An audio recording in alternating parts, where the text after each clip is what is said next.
दोस्तों, पूर्व solicitor general के घर पर ललित मोदी रंगे हाथ पकड़े गए।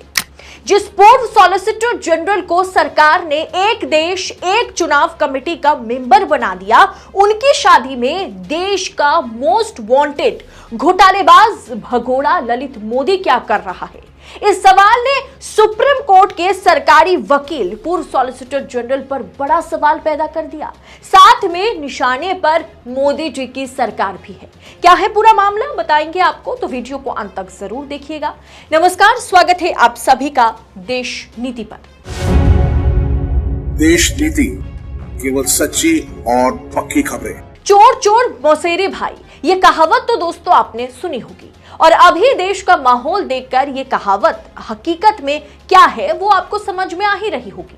लेकिन ना तो मैं किसी को चोर बोल रही हूं, ना ही इस वीडियो में बोलने वाली हूं। मेरा काम एक पत्रकार होने के नाते आपके सामने सच्चाई को रखना है और मैं वही रखूंगी। दोस्तों, ललित मोदी, इस नाम से आप काफी वाकिफ होंगे।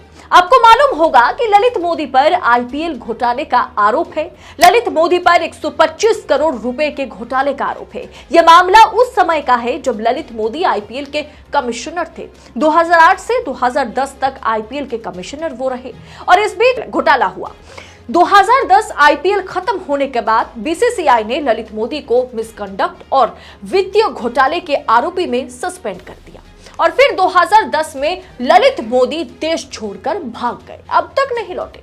तो आज अगर आपको वही ललित मोदी सरकार के वकील की शादी में, सॉलिसिटर जनरल की शादी में दिखाई देते हैं, तो आपके मन में सवाल आएगा कि नहीं आएगा कि जिस ललित मोदी को मोदी जी वापस लाने की बात की थी, जिस 125 करोड़ घोटाले के पैसा ललित मोदी से वापस लेने का वादा मोदी जी ने किया था, जो ललित मोदी को सरकार पकड़ नहीं पा रही है, जो ललित मोदी घोटाले के आरोपी हैं, हमारे देश में मोस्ट वांटेड है, वही ललित मोदी जो है, अगर सरकारी वकील सॉलिसिटर जनरल हरीश साल्वे के साथ लंदन में रंगे हाथ पकड़े जाते हैं, तो सवाल सरकार पर और पूर्व सॉलिसिटर जनरल हरीश साल्वे पर उठेंगे या नहीं। क्योंकि हरीश साल्वे जो है one nation one election committee के मेंबर बन चुके हैं। दरअसल मामला क्या है, मैं आपको और सिंपल कर देती हूँ। दोस्तों, दरअसल हरीश साल्वे ने 68 की उम्र में तीसरी बार लंदन में अपनी शादी रचाई। अब शादी किसी का भी निजी मामला है, यहाँ पर टिप्पणी करना उचित नहीं है, लेकिन देश को 125 करोड़ का चूना लगाने वाला एक भगोड़ा ललित मोदी अगर भारत सरकार के पूर्व सॉलिसिटर जनरल और वन नेशन वन इलेक्शन जैसी महत्वपूर्ण कमेटी के सदस्यों के शादी में शामिल होते हैं, तो ये निश्चित रूप से चिंता की बात है। यह साबित करता है कि जिस ललित मोदी को सरकार ने कान पकड़कर देश में वापस लाने का वादा किया था, वही लंदन में उससे हाथ मिलाए जा रहे हैं।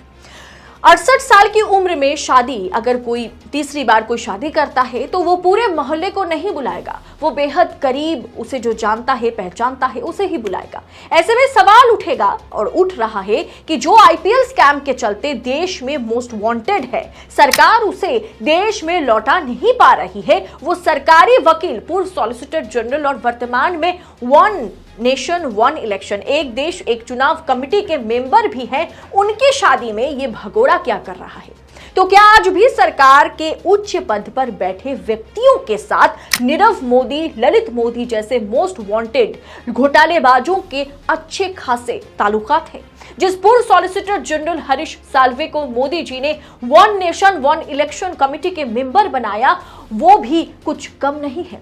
साल्वे को कमेटी मेंबर बनाए जाने के बाद से यह सवाल उठता रहा कि ऑफशोर कंपनी में पैसा इन्वेस्ट करके लंदन में साल्वे ने ऐसा एक अपार्टमेंट खरीदा 2015 में, जो तब से चर्चा का विषय बना हुआ है।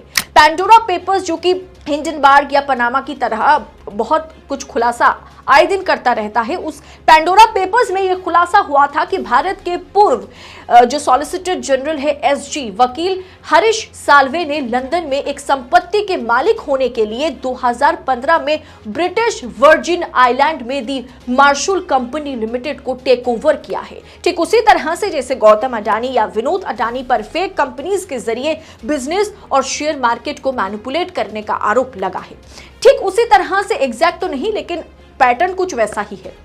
पैंडोरा पेपर्स ने हरीश साल्वे पर यह आरोप लगाया कि हरीश साल्वे ने ब्रिटिश वर्जिन आइलैंड में एक ऑफशोर कंपनी को टेक ओवर किया था, क्योंकि उस ऑफशोर कंपनी के पास लंदन में एक अपार्टमेंट है उसके अंडर। अगर कंपनी उनकी तो फ्लैट भी उनका। साल्वे ने इस पर बयान दिया था कि मैंने कंपनी का अधिग्रहण किया क्योंकि ये वो कंपनी थी जिसके पास पार्क टावर में लंदन में एक फ्लैट था। मैं एक एनआरआई था, इसीलिए किसी अनुमति की आवश्यकता मुझे नहीं थी। यानी उन्होंने सरकार से कोई अनुमति नहीं थी। अब ऐसे किसी व्यक्ति के घर पर ललित मोदी गेस्ट नहीं बनेंगे, फिर कौन बनेगा? लेकिन दुख की बात यह है कि अब वो सरकार द्वारा एक देश एक चुनाव पैनल के मेंबर बन चुके हैं। दोस्तों, सरकार क्या ऐसे जो भी भगोड़े हैं जो देश छोड़कर तमाम करोड़ों रुपए लेकर फरार हो गए हैं उसके साथ विदेशों में हाथ मिलाती है, या सरकार के उच्च पद पर बैठे व्यक्ति जो है वहां पर उनके साथ जो है घुल मिल जाते हैं? यह सवाल आज उठेगा ही। दरअसल हरीश साल्वे का जो काला चिट्ठा आपके सामने मैंने खोल दिया है, इस पर आपकी राय क्या होगी? उनकी शादी में जिस तरह से ललित मोदी की एंट्री होती है उस पर आपकी राय क्या होगी? कमेंट कर अपनी राय हमारे साथ जरूर शेयर करें। बाकी आपको क्या लगता है, क्या इन भगोड़े के साथ सरकार की आज भी अच्छी खासी दोस्ती है? अपनी राय आप कमेंट कर तो लिखेंगे ही, साथ ही आपसे अपील करूंगी कि देश नीति को जितना ज्यादा हो सके दोस्तों सपोर्ट करें, सब्सक्राइब करें और आर्थिक तौर पर हो सके तो आजाद पत्रकारिता की मदद करें। थैंक्स ऑप्शन का इस्तेमाल करें और ये वीडियो पसंद आई होगी तो इस वीडियो को लाइक और शेयर करना बिल्कुल ना भूलें। बहुत बहुत शुक्रिया।